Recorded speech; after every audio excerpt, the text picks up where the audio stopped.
And the story continues like this. Well, when David first comes on the scene and he kills Goliath, Saul is really enamored with this young man who had such bravery and courage. And the Bible even says he just brought him into the house and he never went into his house again with his father. And so he's happy with him until he hears the song that the women are singing in the streets. The women are saying, Saul has killed his 1,000, but David has killed his 10,000. Now this sets another course of events in action. So, nonetheless, the Gibeonites say, we want 7 sons of Saul.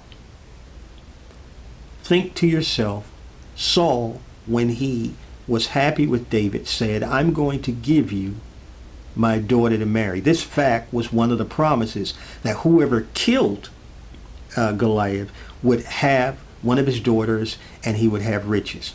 And so he promises to him first Merab. That was the oldest daughter.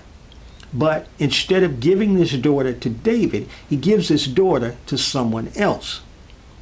Well, next, he ends up giving him his youngest daughter, which was Michal. Now, Michal and David don't have any children. Now, here is where the divine intervention occurred. He never got the oldest daughter. The oldest daughter had 5 sons. He did not take the sons of Mephibosheth because he had a covenant between himself and his friend.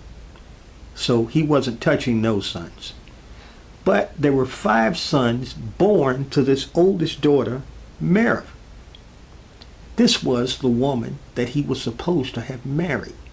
Imagine if he had married Merab, he would have had to give up 5 of his sons because they came out of Saul's house to be hung on the tree. Then, had he had sons from Michal, also from Saul's house, he would have had to give up 2 additional sons. But because of her incident when he's dancing before the Lord and how she displayed what she did, he had no children with her. In fact, no further dealings with her after that time. So they had no children. So when you see this whole story evolve, you see that these 5 sons came from another source, not from him. And God had intervened in such a way that he did not have to suffer the hardship of losing 7 sons because they were descendants from the king Saul. God is always intervening on our behalf. We don't always understand it, and there are times we don't always want it. And you wonder why things happen. It's because we ask God to intervene, but then we say to him, don't intervene.